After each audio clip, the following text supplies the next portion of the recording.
로마서 10장 14절입니다. 로마서 10장 14절과 15절 이렇게 보겠습니다.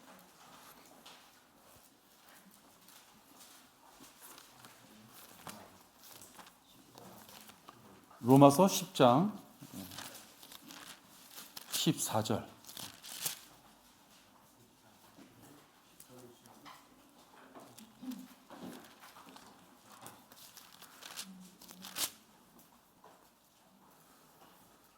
제가 받들어 읽겠습니다. 그런즉 그들이 믿지 아니한 일을 어찌 부르리요? 듣지도 못한 일을 어찌 믿으리요? 전파하는 자가 없이 어찌 들으리요? 15절도 읽겠습니다. 파송되지 아니하였는데 어찌 전파하리요? 기록된 바와 같으니 화평의 복음을 전하며 좋은 일들의 기쁜 소식을 가져오는 자들의 발이 얼마나 아름다운가라고 하였느니라. 전파하는 자가 없다면 어떻게 믿겠는가 하는 제목으로 오늘 말씀을 나누고자 합니다. 잠시 기도하겠습니다. 전능하신 아버지 하나님, 저희들에게 귀한 말씀을 통하여서 우리들이 하여야 될 것이 무엇인지를 선명하게 일러주심을 감사를 드립니다.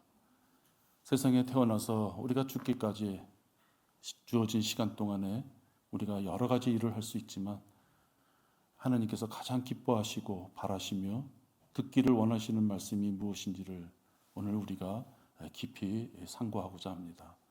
아버지 하나님, 저희들의 마음의 문을 활짝 열고 어떠한 것도 주님의 말씀을 받기에 어려움 없도록 잘 살펴주셔서 주님 이 시간 주님 앞에 결단하는 시간이 되도록 주님 인도하여 주시옵소서. 주 예수 그리스도의 이름으로 기도했습니다. 아멘. 복음을 의심하는 자, 그래서 결국은 주의 이름을 부르지 못하는 자, 자기 입술에 주 예수 그리스도 또는 전능하신 하나님의 이름을 담을 수 없는 자, 그들에게는 전파해 줘야지 될 내용들이 있습니다. 혹시 그들이 전혀 듣지 못했다면 그들이 선택할 수 있는 기회를 갖지 못했기 때문입니다. 인류의 조상이 원숭이라고 여기는 자들, 그러니까 마귀의 아주 그냥 강력한 사고죠. 그런 자들에게 죄를 운운한다든지 지옥을 전한다든지 하나님의 은혜를 전한다든지 하는 것이 아무런 의미가 없습니다. 하나님 자체의 존재를 부인하는 자들에게 그런 걸 전해봤자 의미가 없어요. 그래서 여러분들이 누구의 혼을 이겨와서 그가 지옥에 가지 않기를 원하신다면 그에게 하나님의 존재하심을 가르쳐주는 것이 가장 첫걸음입니다. 증명도 하지 못하는 어떤 과학적인, 어떤 철학적인 사고를 그들은 믿고 있죠. 그러니까 가상을 믿고 있는 것입니다. 그럴 것이다 라는 상상을 그들이 믿는 거예요. 요즘에 애들 게임기 하는 거 보면 가상 체험이라는 게 있습니다. VR이라 그러더라고요. 진짜 없는 건데 기계를 뒤집어 쓰고 보면은 현실적으로 있는 것처럼 보여서 거기서 온갖 것을 다 하는 것이죠. 없지만 있는 것처럼 착각하게 만들어서 상상 속에 사는 것이에요.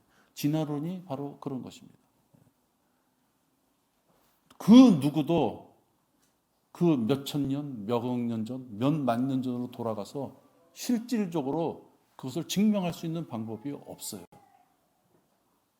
그래서 그들은 원숭이가 자기의 조상이다 얘기하는 것입니다. 챔피언지가, 아메바가, 하찮은 물고기 한 마리가 자기의 조상이다라고 얘기하는 것이에요. 그러나 하나님께서는 성경 말씀에 성경의 1장 1절 66권 중에 제일 앞에 있는 창세기 1장 1절 말씀의 시작에 여러분 뭐라고 되어 있습니까? 태초에 시작점을 인간은 시간의 개념으로 보면 꼭 시작과 마지막 중간 이런 개념으로 영원하신 하나님께서는 시작이 필요 없으세요. 끝이 필요 없어요. 영원이시기 때문에. 근데 인간의 사고는 자꾸만 무엇인가를 시간을 개념, 어떤 시점을 계산할 때 보면 꼭 출발점과 마지막 점을 이렇게 자꾸만 계산하려고 하죠. 그래서 우리는 그걸 기간 뭐 이렇게도 표현해요. 하나님께서는 그것이 필요 없어요. 근데 하나님께서는 창세기 1장 1절에 시점을 우리에게 주세요. 태초에 하늘과 땅을 창조하셨어요. 누가 창조하셨어요? 하나님께서. 그러니까 성경 66권을 시작하는 첫 머리에 하나님의 존재하심을 정확하게 일러주시면서 66권을 시작하시는 거예요. 아예 하나님의 존재 자체를 모르는 자에게 그 66권, 그 이후에 있는 모든 내용을 얘기해봤자 소용이 없는 것이에요.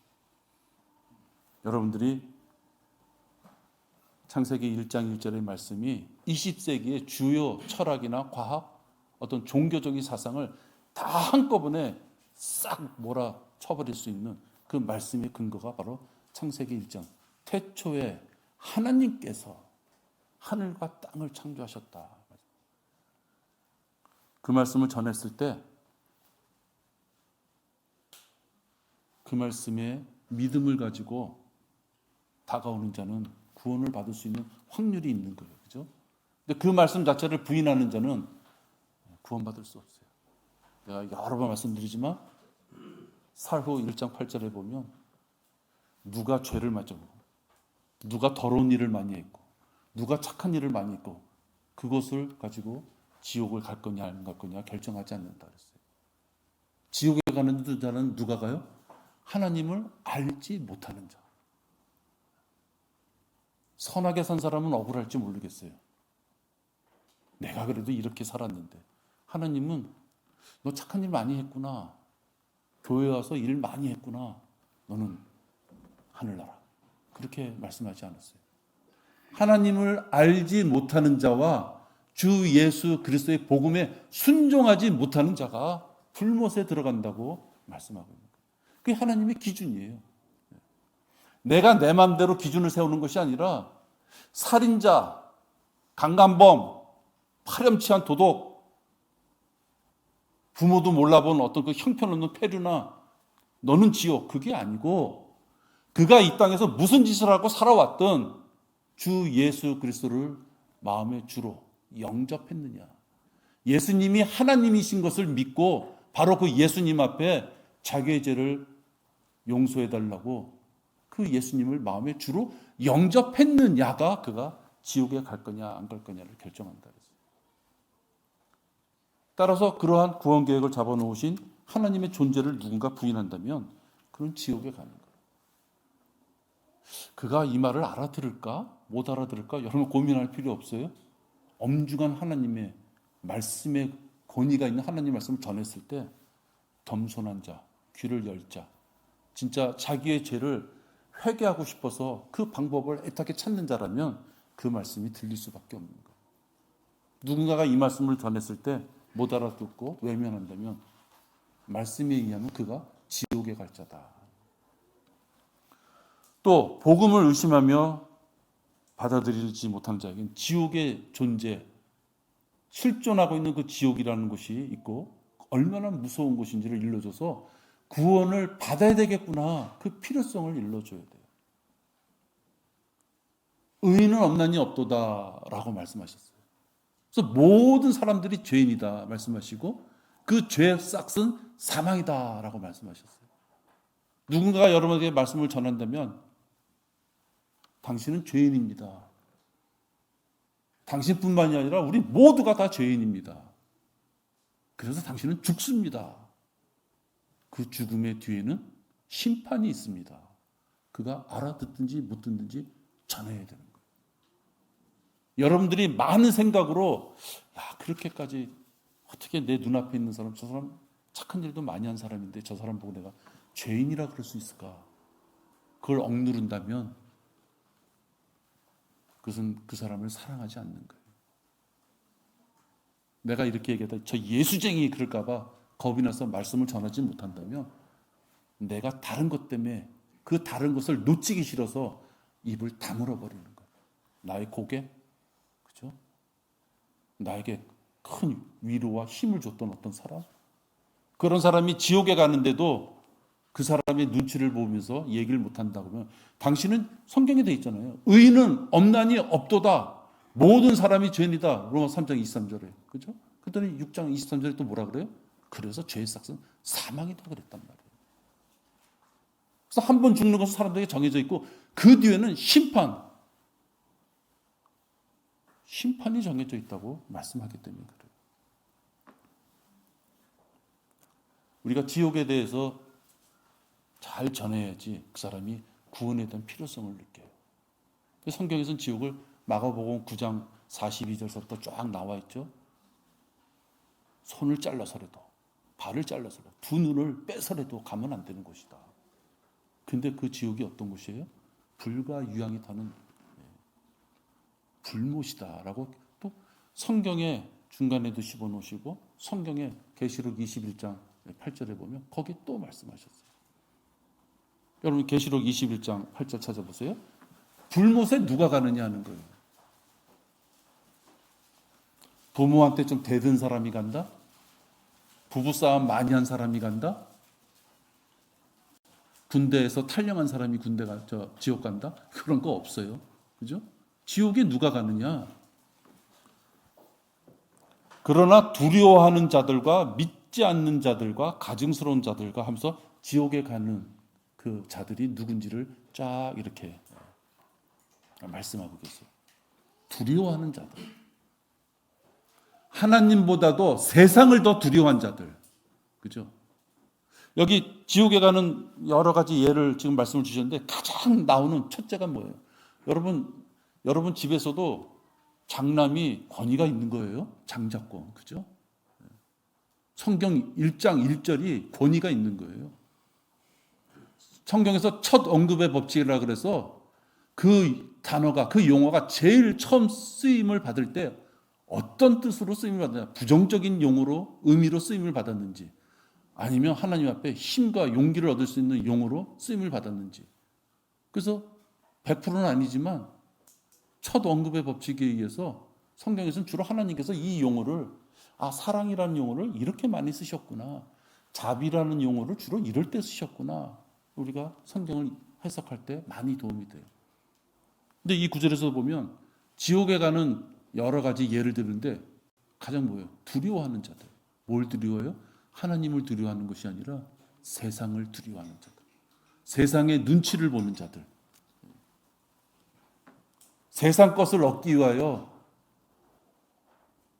하나님에 대한 두려움을 외면하는 자들. 성경에서는 하나님을 두려워하는 것이 지혜라 그러셨거든요.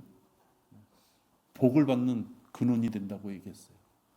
건강을 우리 아이들이 부모님을 잘 섬기면 장수의 복을 준다는 것처럼 하나님을 두려워하는 자가 우리 인간들이 바라는 그 복을 받을 수 있다고 했는데 하나님을 두려워하는 것보다 세상을 더 두려워하는 자들은 지옥에 간다는 거예요. 그리고 믿지 아니하는 자들.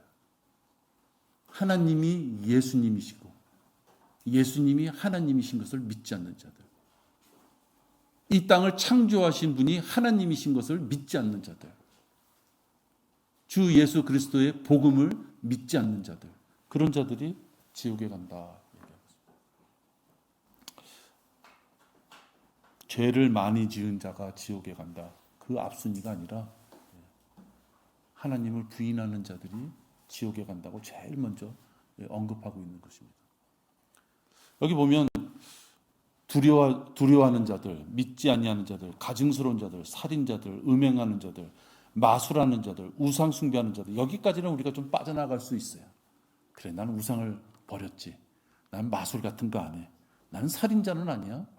나는 그렇다고 해서 음행을 항상 이렇게 생활 속에서 갖고 있는 자는 아니야. 그럴 수 있을지 몰라. 근데 모든 인류가 지을 수밖에 없는 죄를 맨 끝에 놓으신 거예요. 거짓말하는 자들. 듣기 좋게 악의가 없는 거짓말은 제가 좀 합니다. 그건 의미가 없어요. 참 진을 얘기하지 않는 것은 거짓인 것이에요. 처세술에 의해서 적당하게 하는 거짓은 마치 융통성이고 어떤 그 분위기를 좋기 위한 어떤 그런 차원에서 얘기한다 할지 몰라도 그리스도인들은 그것이 버릇이 되면 안 되는 거예요. 처음에는 그런 뜻으로 거짓을 얘기할지 몰라도 그 거짓이 통해. 나의 빈말, 우리 빈말이라고 있죠. 그죠? 쓸데없이 하는 말.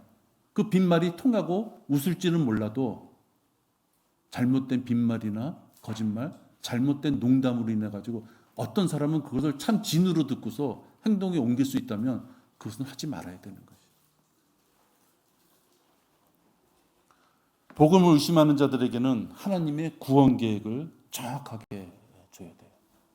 그래서 그들이 내가 이게 지옥에 안 가고 구원을 받기 위해서는 이렇게 살아야 되는 거구나 하는 그 기회를 그들에게 줘야 돼요. 그래서 구원의 계획을 일러줘야 돼요. 누가 마련하신? 하나님이 마련하신. 하나님께서는 구원의 계획을 베드로전서 1장 23절에 주셨어요. 썩지 아니할 씨 하나님의 말씀으로 주셨어요. 신비한 체험, 어떤 교회의 양식, 어떤 절차, 어떤 과정을 쭉 주고서 그 과정을 다 겪으면 구원받는다. 유아 세례부터 학습 세례까지, 정식 세례까지, 또 입교 세례라는 것도 있어요. 그런 과정을 다 겪어서 우리 교회에 한 1년 정도 되면 회원이 됩니다. 마치 그 교회 회원이 되면 그것이 구원받는 것처럼 그렇게 돼 있잖아요. 구원은 썩지 아니할 시 하나님의 말씀으로 받는다. 누군가가 여러분에게 구원 어떻게 받는 거예요? 얘기한다면 제일 먼저 해줄 수 있는 것이 하나님의 말씀으로 받는 것입니다. 근데 하나님의 말씀에는 거듭난 자가 구원받을 수 있다고 했습니다. 그 거듭남, 물과 성령으로 거듭나기 위해서는 누군가가 피를 흘려 주셔야만 됐습니다.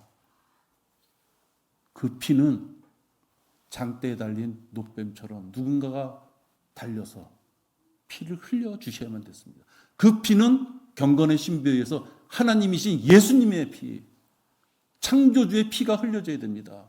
그래서 하나님께서는 우리를 위하여 이 땅에 오셔서 누구든지 이 복음을 믿는 자는 구원을 받으리라 라고 말씀해 주셨습니다. 여러분 지금 제가 드린 말씀이 한 6개, 7개 구절을 가지고 하는 하나님의 구원 계획인 거예요. 그걸 일러주셔야 되는 거예요. 근데 오늘 여러분들 읽은 본문에 의하면 한번 다시 보실까요? 로마서 10장 14절. 그들이 믿지 않으리를 어찌 하느냐. 믿지 않았는데 어찌 그걸 이름에 담을 수 있겠어요. 그죠? 그러니까 그 뒤에 또 나오는 거예요. 듣지도 못한 일을. 지금 여러분에게 제가 잠깐 말씀드린 한 6개 구절 갖고 할 수 있는 하나님의 구원 계획을 듣지도 못했어, 어떤 사람이. 근데 어찌 믿으리요? 누군가가 들었다는 것은 진리의 지식을 알았다는 것이에요. 진리의 지식을 알았다는 것은 그가 자기 스스로 판단할 수 있는 근거가 이제 하나님부터 받은 거예요. 그 은혜로 받은 거죠.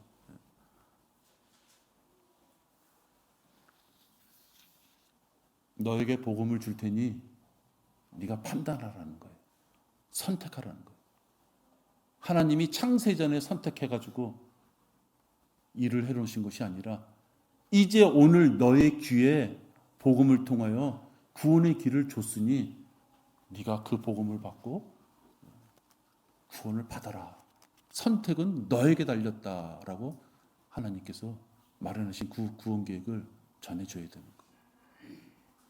지나가는데 갑자기 하늘에서부터 그 음성이 들리겠습니까? 지하철을 탔는데 지하철에서 갑자기 그 음성이 들리겠어요? 여러분의 입, 여러분의 혀를 통해서 그 말씀이 나가야 되는 거예요. 여러분 이 지구상에 수많은 사람들이 살지만요. 여러분의 입을 통해서 나가지 않으면 그가 들을 수 있는 기회가 없어요. 우리가 전도지 같은 거 만들어서 책자 주지만요. 특히 우리 동네에 계신 노인네 어르신들 그거 인쇄를 다 쫓아갈 수 있을까요? 또 읽었다고 해서 그 말씀의 구절이 다 이해가 돼서 받아들일 수 있을까요? 그러신 분도 계시겠지만 사실은 쉽지가 않아요. 여러분의 입을 통해서 그를 구원해야만 되겠다는 그 연민의 정으로 그가 이해할 수 있게끔 설명하고, 그죠? 그의 눈을 보면 설명하고, 그럴 때 그가 성경의 지식 플러스 그가 보내는 사랑에 의해서 신뢰를 갖고 그가 귀를 기울였을 때 말씀의 복음의 씨가 내려질 수 있는 거예요. 누군가는 전해야 되는 거예요. 그래서요. 믿음은 들음에서 나오며 들음은 하나님의 말씀이에요. 믿고 구원받는데 그것은 누가 침례받았다고 방언했다고 구원받는 것이 아니라 하나님의 말씀에 의해서 구원받는다. 행위가 아니라 신비로운 체험이 아니라 신유. 하나님이 아들 줬다고 구원받은 것이 아니라 그가 자기의 죄를 회개하고 하나님이신 예수님을 마음의 주로 영접했을 때 구원받는 것이지, 산에 가서 기도했더니 아들 주셨다고 구원받으셨어요? 아들 줬다니까. 그건 아니에요, 여러분. 여러분이 그것이 아니라고 전할 수 있는 것은 여러분이 전하셔야 됩니다. 왜? 냄새나는 이 썩은 교회에서 우리 교회 오면 천국 간다. 그들 얘기하는 천국. 목사가 기도했었더니 이번에 병 났죠? 그걸 구원으로 안다니까요. 질병 고친 것을 구원으로 안단 말이에요. 한 시대에는 이적과 표적을 하나님이, 특히 예수님이 사용하셨어요. 초대교회 때. 신약 성경이 없을 때 이제 예수님은 우리를 떠나시고 예수님의 말씀에 따라 구원의 복음이 전해져야 되는데 초대교회 때는 신약 성경이 없었어요. 그러니까 하나님께서 사도들에게 능력을 주신 것이에요. 표적과 이적을 행할 수 있는. 그래서 사도들이 하는 말을 들었을 때, 야, 저것이 진짜 예수님이 하신 말씀, 하나님이 우리에게 주시는 어떤 말씀이구나 하고 이스라엘 백성들이 그 말을 신뢰하기 위해서는 표적을 구하는 그들에게 표적에 이적에 그걸 주심으로써, 그걸 봄으로써, 야, 저들이 하는 말이 진짜구나 하는 걸 알게끔 하는 그 시대가 있었던 거예요. 시대에 맞는 그 역사적인 어떤 상황이 있었던 것이에요.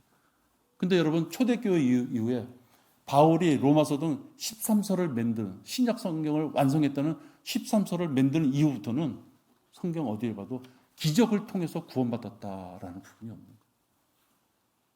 그래서 약 AD 62년 이후에는 사도들이 일으키는 놀라운, 독사한테 물려도, 그죠?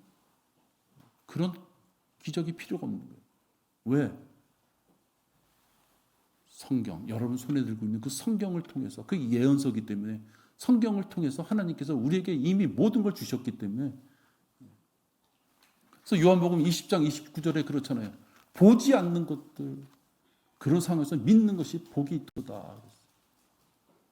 유대 민족은 내 눈앞에서 구름기둥, 불기둥이 있어야만 됐던 거예요. 내 눈앞에서 홍해가 갈라지고 홍해바닥에 마른 바닥이 돼야지, 아이고, 야, 이거 하나님이 우리를 이쪽으로 인도해 주시나, 그걸 믿었던 민족이에요. 그들은 우리와 차원이 틀려요. 우리를 부러워할 수밖에 없는 존재예요. 왜? 우리는 그런 것이 없고서도 보이지 않는 것을 증거로 삼고 바라는 것들에 대한 실상을 우리가 가지고, 그래서 도마에게 얘기하신 거예요. 보이지 않는 것을 믿을 수 있는 자가 복되도다.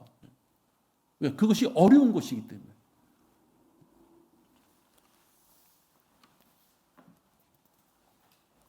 근데도 지금은 자꾸만 우리 주변에 보면 이미 AD 60년경에 끝난 사도들이 일으켰던 그 표적과 이적의 그 놀라운 삶이 다 그 어떤 그 사도의 어떤 능력이 다 끝났음에도 불구하고 지금도 아직도 신비로운 체험에 의해서 구원을 받을 수 있는 것처럼. 마리아상에서 땀이 흘렀다. 핏방울이 맺혔다. 그것이 설령 진짜라도 이 시대에 필요가 없는 것이에요. 그것은 마귀의 힘인 거예요. 사람으로 하여금 도저히 이해할 수 없는 놀라운 모습을 줌으로써 하나님의 성경에 반대되는 모습을, 마귀도 그런 권력과 힘을 가지고 있는 거예요. 이 시대에는 그런 시대가 아니다. 이 시대에는 마리아의 몸에 피가 흐르고 이마에 땀이 흘리고 눈가에 핏방울, 핏줄이 맺혔다고 해서 그걸 믿으면 구원받는 것이 아니라 하나님의 말씀에 의해서 여러분이 성경에 지금 가지고 있는 그 성경의 말씀에 의해서 하나님의 구원 계획을 듣고 자기의 죄를 회개하고 주 예수 그리스도를 영접하는 자가 구원받는 것이에요. 그래서 하나님께서는 이 말씀을 씨로 비유하셨어요. 그래서 씨를 뿌려야만 된다고 말씀하세요. 누가 뿌려요? 우리가 뿌려야죠. 그죠? 이제 예수님은 올라가시고 우리들을 대사로 삼으셔서 우리의 입을 통해서 여러분 보고 뿌리라고 말씀하시는 거예요. 마가복음 4장 3절에 보면 경청하라 보라 씨 뿌리는 자가 뿌리로 나가서 이제 씨 뿌리는 예를 드는 거예요. 그 씨가 뭐냐는 거예요. 씨가 그게 이제 4장 3절이거든요. 4장 14절로 많이 띄어서 넘어가면 씨가 뭐라고 나와요. 씨 뿌리는 자는 씨를 뿌렸는데 뭐를 뿌린 거예요? 말씀을 뿌리느니라. 여기 뭐 꽃집이나 이런 화원집 가면 말씀이라는 씨가 있어요? 없어요. 그죠? 이건 비유예요. 씨를 와 뿌리듯이 씨를 뿌리면 새가 쪼아가기도 하고 말라 죽기도 하고 싹이 나다가 그냥 세상 염려에 의해서 가시 덩굴 속에서 그냥 시들시들 꺼져버릴 수도 있고 그렇지만 여러분이 씨를 뿌리면 그 씨 중에서 30배, 60배, 100배의 열매를 맺는 구령의 열매, 구원의 역사가 일어난다고 말씀하는 거예요. 누군가는 뿌려야 돼요. 누가 뿌려요? 구원 못 받은 자가 뿌려요? 알바생 뽑아서 뿌릴까요? 그럴 수 없어요. 여러분이 뿌리지 않으면 못 뿌리는 거예요. 여러분이 입을 다물고 있으면 수많은 사람이 지옥에 가는데도 아무런 역할도 못하고 무능력한 그리스도인이 되는 거예요. 너희도 진리의 말씀 곧 너희 구원의 복음을 듣고서 그분을 신뢰하였으니 믿었다는 얘기잖아요. 그렇죠? 진리의 말씀 곧 너희의 구원의 복음을 진리의 말씀을 전했는데 그것이 구원의 복음이라는 에베소 1장 13절이에요. 그러니까 구원은 어디 있어요? 복음은 어디 있어요? 진리의 말씀, 하나님의 말씀이 있다는 거예요. 새벽 기도에 있고 철야 기도에 있고 교회 봉사하고 헌신하는 데 있고 방언과 물침내 암이 낫다고 하는 신유에 있는 것이 아니라 여러분이 어디서든지 간에 성경 말씀을 피고 구원 계획을 마음으로 잘 읽고 그 구원 계획에 순종해서 주 예수 그리스도를 영접한 자는 구원받는 거예요. 자, 삼각산 가서 나무자락 붙잡고 흔들 필요 없는 거예요. 그 추운데 왜 그 삼각산에 올라가서 그 흔들고 있어요? 자기 집에서 편하게 앉아서 성경의 말씀에 따라 하나님의 말씀을 받아들여서 순종하는 자는 구원받을 수 있는 거예요. 또 갈라디아서 3장 2절에도 보면요. 내가 너에게 알고자 하는 것은 오직 이것이니 너희가 율법의 행위로 성령을 받았더냐, 구원을 받았더냐, 아니면 믿음을 들음으로써냐. 당연히 들음으로써 구원받았다고 지금 말씀하는 거예요. 그래서 갈라디아서 3장 2절이 율법의 행위, 어떤 행위에서 구원받은 것이 아니라 성경적 구원론을 올바르게 받아들여서 그걸 내가 들었다면 그 들은 내용을 진리의 말씀을 선택해서 내가 영접함으로써 구원받는다. 11절에 보면요. 따라서 하나님 앞에서 율법으로 의롭게 되는 사람은 아무도 없다는 것이 분명하니 이는 의인은 믿음으로 말미암아 살라. 의인은 물침내로 산다. 의인은 방언으로 산다. 의인은 헌신과 봉사로 산다. 그것이 아니라는 거예요.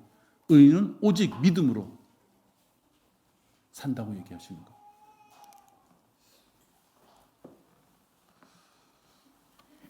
예수님께서는 바울에게 임무를 주셨어요. 그죠? 근데 바울이 자기의 임무는 이런 게 아닙니다. 내가 이 땅에 와서 해야 될 임무는 이런 겁니다. 라고 말씀을 주셨어요. 고린도전서 1장 17절이에요.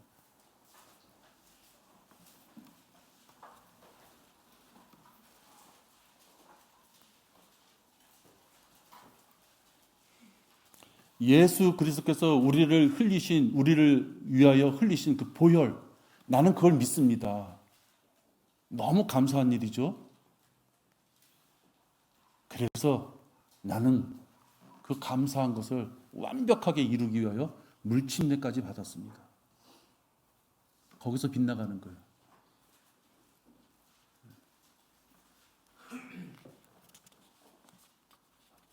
난 우리 권사가, 우리 장로가 나 방언하는 거 보고 방언하는 음색이 너무 좋다고, 그건 분명히 구원받은 거라고 얘기했습니다. 그것도 가짜예요. 나 다니던 교회가 그랬어요. 듣기 좋은 방언은 하나님이 주시는 거. 듣기에 날카롭고 아주 거친 방언, 옆에 있는 사람이 기도할 수도 없도록 아주 거칠게 하는 방언은 마귀가 주는 방언. 성경에 그런 게 어디 있어요, 그죠? 자, 터무니없는 소리를 하는 거예요. 고린도서 1장 17절에 보면 그리스도께서 침례를 주게 하려고 나를 보내신 것이 아니라 했어요. 바울은 자기의 생명을 다 바쳐, 고린도서 11장 자기의 인간이 받을 수 있는 그 많은 고난들, 그죠? 그 위협, 생명이 진짜 바람 앞에 촛불처럼 그냥 왔다 갔다 할 수 있는 그런 고난과 위험을 다 당했으면서도 바울은 무엇인가 했어요. 무엇인가 했는데 그게 침례를 주는 것이 아니었다는 거예요. 만약에 침례를 받는 게 구원이라면 침례가 얼마나 큰 역할을 했겠어요? 내가 그 시대에 산다면 우리 일회용 목욕탕 같은 거 줬으면 좋겠어요? 바울이 갖고 다니면서 쫙 피고 물 담으면서 들어와 나가 들어와, 그죠? 네. 물 있는데 찾아갈 필요가 뭐가 있어요? 일회용 목욕탕 딱 하나 있으면, 그죠? 머리까지만 퐁당 좀 담을 수 있으면. 하긴 뭐 요즘 목사들은 그냥 뿌리니까 또 5손가락 다 안 묻히죠? 한 3손가락 이렇게 묻혀서 뿌리죠, 그죠? 아니에요, 여러분. 바울이 하는 일은 침례를 주게 하는 게 아니라 그 뒤에 보면 복음을 전하게 하려고 보내셨다. 이 복음은 좋은 말이잖아요. 하나님의 구원 계획을, 지옥에 안 갈 수 있는 소식을 전하라고 나를 선택하신 것이지 침례를 주라고, 목욕탕 주인처럼 물에 들어갔다 오는 일을 하라고 보내신 것이 아니다. 그러면서 그 복음이 뭐예요? 말의 지혜로 아니함은 어떤 얄팍한 지혜가 아니라는 거예요. 복음이 중요하다는 거예요. 복음.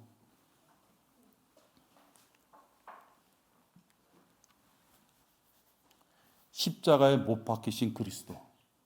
여러분 생각해 보세요. 우리를 구원해 주실 분이 이런 분이십니다. 근데 누구한테 얘기할 때 참 좋으시고 훌륭하신 분이에요. 근데 그분이요, 살인자들, 반역자들, 강도, 그런 사람들처럼요, 뺨 맞고 침 맞고 뭐 진짜 두드려 맞고 거의 반나체 상태로, 벗은 상태로 십자가에 못 박혀 죽었어요.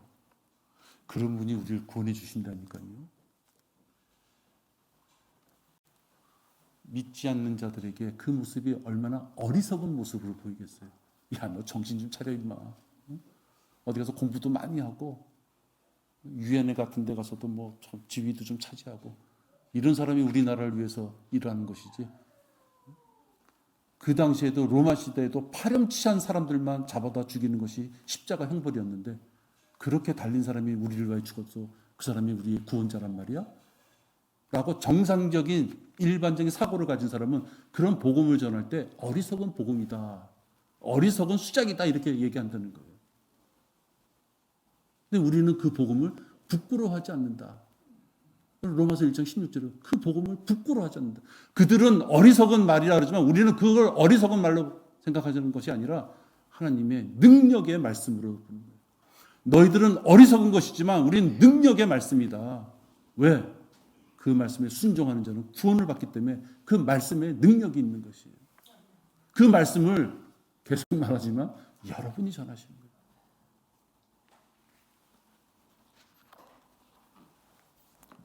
그 말씀에 능력이 있어요. 저기 천주교에 다니는 사람처럼 매주 뭔가를 먹어요. 그들은 매주 예수님의 몸뚱아리, 예수님의 피를 먹어요. 식인종들이 식인종. 왜? 그들은 화채설이기 때문에 그거를 진짜 예수님의 몸, 예수님의 피로 생각하고 먹는 거예요. 우리는 그것을 기념하여 먹지만 그들은 그걸 진짜로 그렇게 생각하고 먹는다고 생각하면서 먹는 거예요. 매주 식인을 하고 있는 거예요. 왜? 그래야지. 그게 아마 그 전병인가요? 그게 약효가 일주일인가 봐요, 유효기간이. 일주일마다 먹어야 되는 거예요. 좀 강력하게 하지. 그거 뭐 귀찮게 매일 일주일마다 먹어. 우린 그럴 필요가 없어요. 구원받은 자는 신분이 변하는데 그 신분 변하는 이유가 뭐냐? 신분을 줬다 뺐다 하는 것이 아니에요. 너는 지금은 천국, 지금은 지옥. 그게 아니에요. 한 번 하나님의 자녀가 되면 영원한 하나님의 자녀의 신분을 줬어요. 왜? 히브리서 7장 27절 때문에 그래요. 우리의 죄를 단번에 한 번에 당구 칠 때 뭐 한 큐로 그러나요? 그죠? 한 번에 그냥 다 종결 지신 거예요. 그럴 때 예수님께서 보혈을 흘려주셔서 우리의 죄를 단번에 모든 걸 해결해 주셨기 때문에 플러스 알파가 붙을 필요가 없는 거예요. 교회 성의도 좀 보여야 되고 목사한테 성의도 좀 보여야 되고 교회 돈도 좀 내야 되고 출석도 좀 해야 되고 그게 구원의 조건하고는 아무 상관이 없는 것이에요. 왜? 약 2000년 전 예수님께서 십자가에 죽으심으로써 우리의 과거, 현재, 미래의 모든 죄를 십자가에 같이 못 박으셨기 때문에 더 이상은 우리가 그 죄에 대해서 2번, 3번, 4번, 5번 제사를 지낼 필요가 없는 것이에요.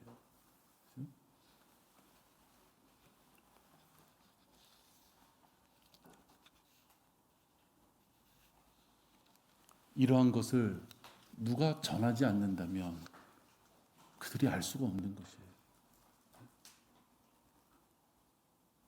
여러분의 입을 통해서 그들의 귓가에 전하지 않는다면 그들이 알 수가 없어요. 저도 한때 일반 제도권 교회 다녔지만 진짜 흔히 말하는 일요일 되면 성경책 그때 어디다 놨나 이런단 말이에요.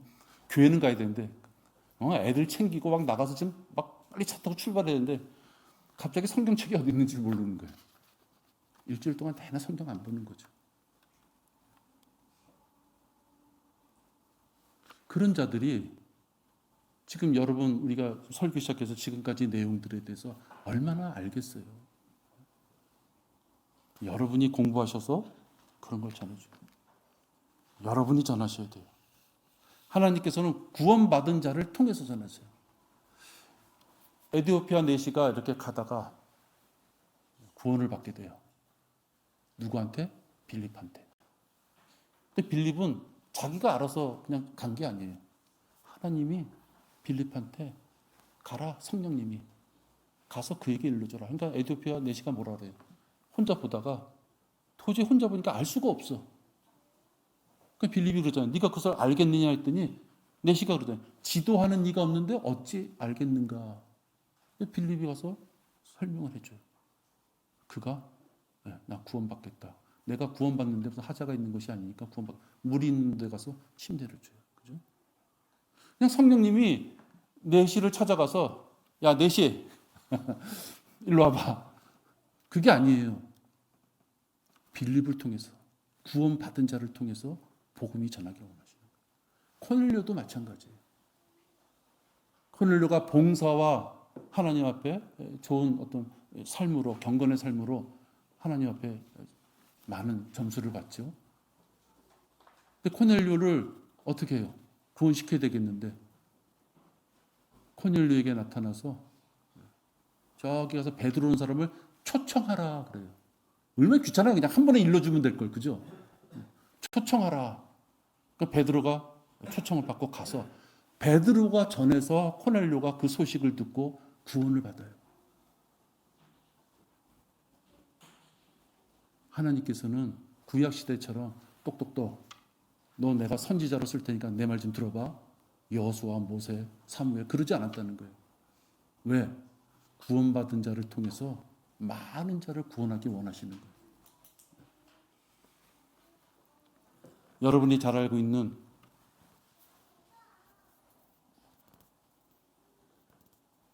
사마리아 그 여인도 마찬가지예요. 그가 남편이 누구냐고 했을 때 한두 명이 아니었어요. 그죠? 그러니까 음행에 연관된 여자였어요. 근데 그 여자가 구원받아요. 그 여자가 구원받고 끝난 것이 아니에요. 나는 음행에 쩌든 여자다 보니까 누가 내 말을 듣겠는가 그러지 않았어요. 그가 많은 사람한테 가서 전해요.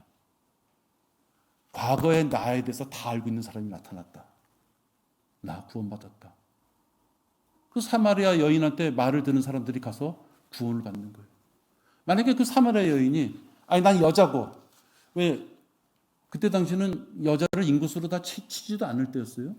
그 사마리아 여인은 진짜 혼혈이에요. 그죠? 완벽한 유대인도 아니야. 아니 나는 여자고, 나는 사마리아 사람이고, 난 또 음행에 연관된 그런 또 죄질이 있는 사람인데 나 같은 사람이 어떻게 뭘 누구를, 아니에요 여러분. 그 자를 통해서, 사마리아 여인을 통해서 그 주위에 있던 많은 사람들이 구원을 받는 거예요. 여러분의 능력을 스스로 억제하고 훼손하고 폄하하고 그건 교만인 것이에요.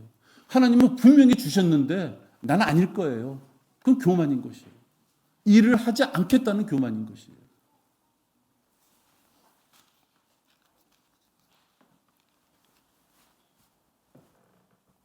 루디아도 구원을 받아요. 누구에게? 바울을 통해서 구원을 받아요.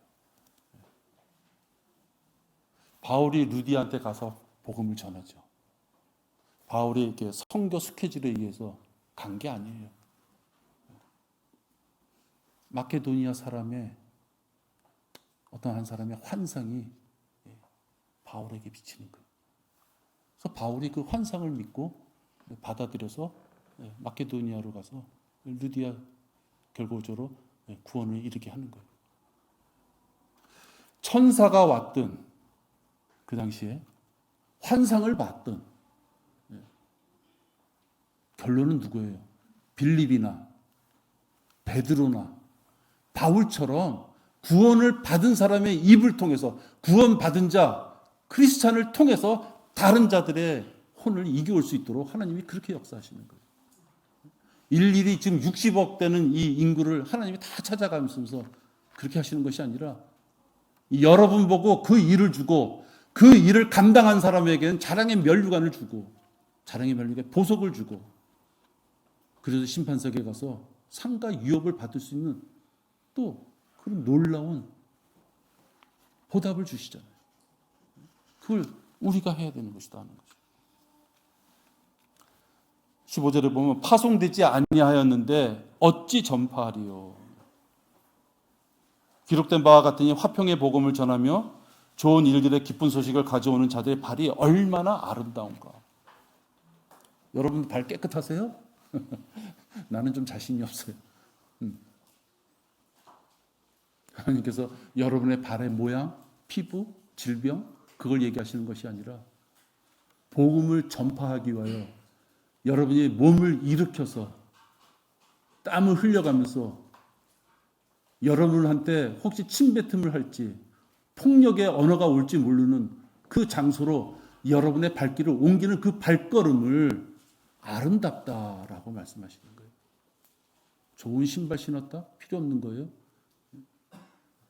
여러분의 발길이 세상 것을 위해서만 움직이고 있는 것인지, 내 배를 채우기 위해서만 움직이고 있는 것인지 구분해야죠. 여러분이 진정한 회개를 하게끔 죄인들한테 일러줘야 되는 거예요. 회개는 감성적인 것이 아니에요. 누군가가 죄를 알았을 때 저건 죄구나, 나쁜 거구나 하고 끝마친다면 그 사람은 회개한 것이 아니에요. 아, 저건 죄구나, 다시는 나는 그 죄를 짓지 말아야지 하고 그 사람이 몸을 돌려서 발길을 턴해서 어디로 간다? 하나님 앞에 나오는 자가 진정으로 회개한 자예요. 아, 죄인 줄 알아. 아, 찝찝해. 찝찝한 거 죄를 안다는 거잖아요. 어저께도 찝찝한데 그 짓을 했어. 오늘도 찝찝한데 또 그 짓을 했어. 괴로워해, 울어. 가론유라도 여러분 가룟 유다도 울었어요. 그죠? 예. 계속 잘못된 짓을 저지르면서 마음으로 괴로워하고 반성문도 쓰고 뭐 그렇다고 치자고요. 술 먹고 마치 남이 보면 이제 선하게 살 것 같아요. 그거는 회개하고 전혀 상관이 없는 거예요. 그는 마치 너무 괴로우니까 자기가 회개하는 줄 그렇게 착각하는데 그건 회개가 아니라요. 죄를 죄로 그냥 알았을 뿐이에요. 회개는 뭐예요? 그것이 죄라면 버려야지 그게 회개인 것이에요. 내 몸에 더러운 게 있으면 더러운 게 내 이게 옆구리 붙었네? 냄새 나는데? 그걸 버릴 생각을 안 해요. 그래서 그냥 계속 다녀. 또 어느 날 보니까 더러운 냄새가 나서 보니까 내 또 등판대에 뭐 하나 더러운 게 붙었어. 그건 회개가 아니에요. 회개는 뭐예요? 더러운 거 붙었으면 돈을 써서라도 목욕탕 가서라도 아니면 수술을 해서라도 그걸 제거해야죠. 그죠? 그게 올바른 성별이죠. 성별하려 했더니 힘이 들어. 돈도 들어가. 뭐 여러 가지가 있어요. 그죠? 노력도 따라야 되고 땀도 흘려야 돼. 괴로워. 세상 걸 버려야 돼. 세상 걸 버리지 않고 내 몸에 더러운 것이 있는데 아무리 화장품으로 내 노력과 성의, 열성 그런 걸 아무리 발라봤자 안 되는 것이에요. 구약 때는 그게 통했을지 몰라요. 구약 때의 용서는 죄를 덮어버리는 거예요. 죄가 진짜 있어. 근데 그걸 덮어서 마치 없는 것처럼 하는 거예요. 그리스도의 은혜로 우리가 용서함 받는 것은 사함이 아니라 뭐예요? 구속이에요. 있던 죄가 진짜 완전히 없어지는 걸 얘기해요. 그 완전히 없어지려면 자기 죄를 떨어버려야죠. 그죠? 하나님 앞에 회개하는 자가 완전한 구속을 이룰 수 있는 것이죠. 자기 선택인 거예요. 자기의 죄를 떨어버리지 않고 예수님 믿으면 지옥 안 간다니까 자기의 죄는 하는 짓은 다 하면서 지옥 가는 게 겁나니까 예수님 아멘 했다. 사람의 속은 모르지만 그런 자에게는 열매가 있을 수 없는 것이에요. 지옥에 갈 것을 구원한 그 예수님의 피를 자기가 알고 자기의 죄를 떨어버리려고 주님께 기도하면서 고난 가운데 그걸 넘긴 자가 어떻게 열매가 없을 수 있어요? 그렇죠? 자기의 몸에 붙은 그 누룩, 더러운 누룩, 세상 교단에서 얘기하는 그 잘못된 교리, 그런 것들이 자기 몸에 있었다는 걸 알면은 잘라버려야 되는 거죠. 우리 교회도 내가 항상 하는 얘기지만 자기가 그동안 알았던 교리가 잘못됐다는 걸 아는 분들이 많아요. 내가 안타까운 것은 성별은 안 하는 거예요. 왜? 그동안 해놓은 게 많으니까 너무 아까운 거죠. 그죠? 인간적인 욕심으로 아까운 거예요. 거기 투자한 시간, 돈, 거기에 만들어 놓은 인맥. 예.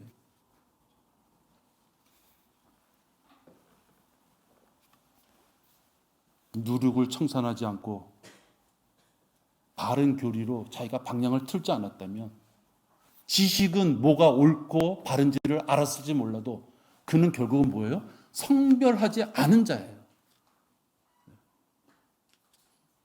알면서 성별하지 않은 거예요.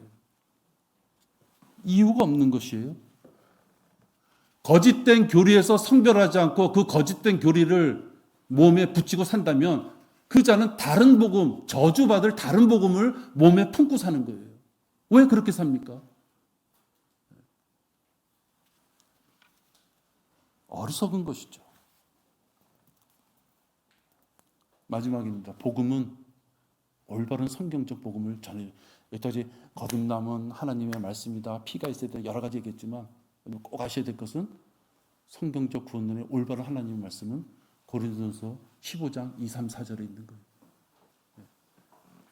하나님이신 예수님께서 성경대로 십자가에 못 박혀 죽으시고 장사되셨다가 3일 만에 다시 살아나신 사실. 그래서 14절에 보면 다시 살아난 것이었다면 너희들이 전하는 것이 허무하다 그랬어요. 그렇죠? 그러니까 고린도서 15장 2, 3, 4절을 꼭 말씀으로 전하셔야 되는 거예요. 그 말씀을 믿는 자는 구원받는 거고 그 말씀을 아예 보이지도 않는 거, 만질 수도 없는 거, 진짜 살아났을까 하고 누군가 그것을 부인한다면 그 자는 지옥에 가는 거예요. 아주 간단해요. 여러분 스스로가 심판할 수 있는 거예요. 여러분이 판단할 수 있는 거예요. 왜? 하나님의 말씀으로 여러분은 판단할 수 있는 거예요. 율법 시대에는 함부로 판단하면 안 되지만 신약 시대에는 여러분에게 손에 주어진 그 말씀으로 판단했을 때 다른 사람이 여러분을 판단할 수 없어요.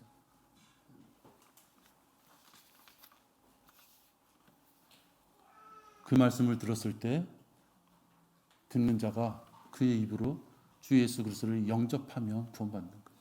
다른 거 아무것도 없어요. 너무 간단해요.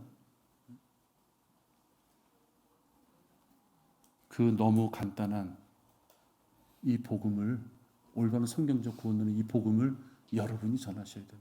여러분이 입을 닫고 있으면 이 월고등에 전할 사람 없어요. 이 노원구에서 전할 사람 없어요. 여러분이 전하셔야 돼요. 여러분도 자기의 믿음을 잘 점검해 보시기 바랍니다. 내가 진정으로 회개한 자인가? 그래서 내가 하나님이 보시기에 열매가 있는 자인가?